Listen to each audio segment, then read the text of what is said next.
I was born right in the middle of the 90s, 2 years after my brother.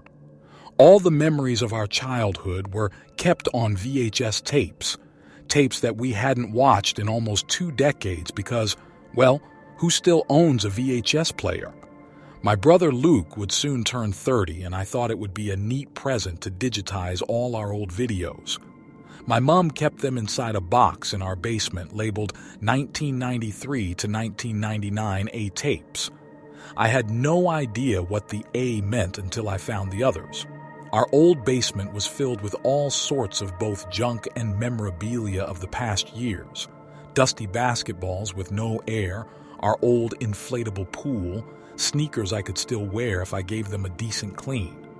I got lost in there for hours, looking through all kinds of stuff until I stumbled upon the box that looked just like the first one I found, except this one was hidden under a pile of old jackets.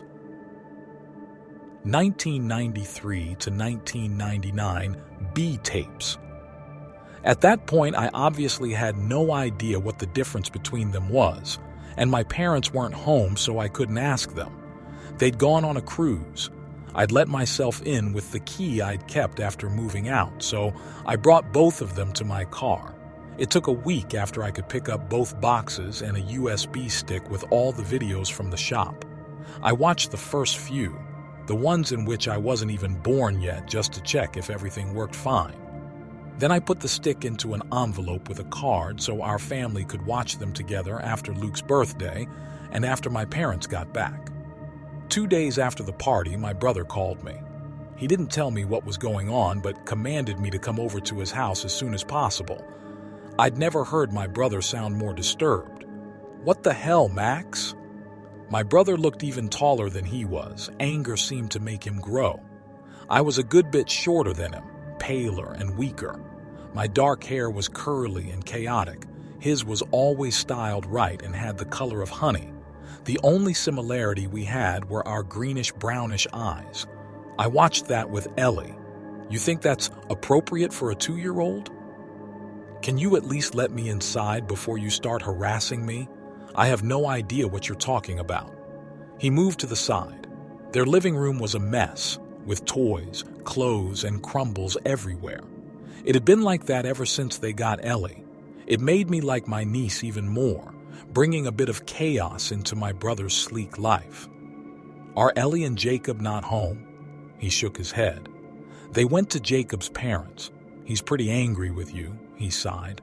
"Max, be honest. Why did you make those videos? How did you even—" "Huh?"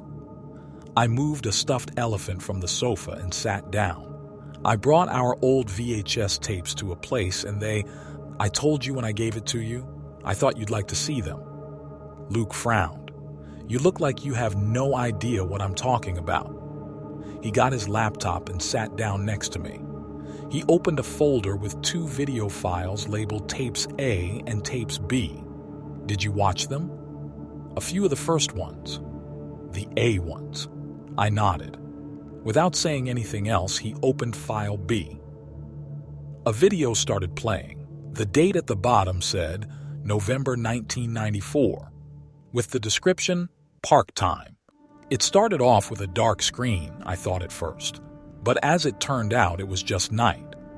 The quality wasn't great, but you could tell there were trees and you could hear the occasional howl of an owl. There is a similar video in the A ones. It's me. I just learned how to walk and we're in the park, having a picnic, during daytime. "So what is this?" I asked. "Wait." Suddenly, there was light. Somebody had lit a torch and shoved it into the ground. You couldn't tell who the person was because they only showed the back and it was still too dark. More torches followed, arranged in a circle. When it was done, someone came with a child that looked a lot like Luke when he was little and placed the baby in the middle of the circle. Even with the light, it still looked strange and blurry. There were voices, but I couldn't make out what they were saying. "What the hell?" I whispered. I was speechless and sick. Watching these hurt my insides, and I can't explain how or why. It felt as if it was too unnatural for us to comprehend. A sort of filter that lay over it, the sounds. I wanted it to stop, but at the same time, I was too curious. Luke looked at me with a concerned look on his face. I'm going to fast forward to one with you in it. June 1997 birthday. This one was during the daytime in our garden, but things looked slightly different again. Colors were much brighter, almost neon. 2 boys appeared in the frame, probably Luke and me. It must have been my 3rd birthday, so Luke was 5. We were dressed in purple striped shirts and pants, but could only see our backs. We were running towards something that looked like a small bouncy castle, one that I don't remember ever having. We disappeared inside of it and the camera zoomed out further. And then all you could hear were loud screams, but they didn't sound like they were coming from children. When the 2 of us came outside again, the camera was still zoomed out, but you could still see that we were laughing and jumping. And there was something red staining our clothes and hands. Blood? I ran to the bathroom and threw up my lunch. When I got back, Luke was waiting for me with a bottle of water. Happened to Ellie as well. Kept throwing up, but also cried a lot. I didn't like the idea that my tiny little niece saw that, and I found it strange that she had such a strong reaction to it as well, how she understood that something was wrong. Because technically, nothing really bad happened in those tapes. They were just disturbing. Luke, I swear, I have no idea what that was. All I did was grab the boxes with tapes. Do you remember that birthday? He asked. Are you joking? We went back to the living room. Luke had closed the laptop. I remember your 3rd birthday. Some of your kindergarten friends were there. Mom baked a cake. There was no bouncy castle and whatever else the hell that was. My stomach was still turning. I've watched plenty of far more gory stuff in my life. I have no idea why this affected me so much. Mom and Dad come back tomorrow. We need to talk to them, I said in a determined tone. But Luke knew me well and probably heard the fear in my voice. I'd never been scared of my parents before as far as I could remember, but I also know that they'd been slightly particular when we were growing up. My parents had always been kind of eccentric. Our house was always full of strange art and they traveled all the time even then. They never hurt us. If anything, they neglected us a little, but I didn't remember anything scary ever happening. I can go alone. Look, Mom and Dad are a bit weird. It's probably some very strange art project of theirs. But either way, I want to know what's up with that, Luke said. No, I'll come too. Maybe they'll be angry that we found them. Max, they kept them in the basement in an unlocked box. They wanted us to find them, or at least they didn't mind if we did. I wasn't exactly afraid of my parents, but of all the things I couldn't remember. I stayed with Luke that night. Jacob and Ellie were still with Jacob's parents. The next day, we drove to our old childhood home. Luke and I had both stayed in our hometown after moving out. His house was a 20-minute drive from my parents. I lived a bit further away from both. When we reached the driveway, I saw my parents' car and felt a cold shiver. I wasn't sure how we should do this, what we would say. As it turns out, I didn't have to. Mom opened the door before we even rang the bell. Max, Lukey, how sweet of you to stop by. She came closer to hug us, but Luke gently pushed her away. Where's Dad? The 4 of us need to talk. Before my mom could answer, he marched to the living room where my dad was reading a book. What the hell are the B tapes? My parents exchanged a glance. They didn't even try to act like they had no idea. Sit down, both of you, and calm down. It's nothing bad, my mom said. My dad sighed and put his book away. Then he got up. If anything, they looked annoyed that we disturbed their day. Luke and I sat next to each other on the sofa and my parents were standing in front of us.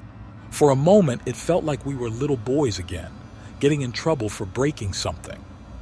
Neither of you ever got hurt. We made them for a possibility, one that you didn't even get, my father said. Can you please talk less cryptic? I chimed in.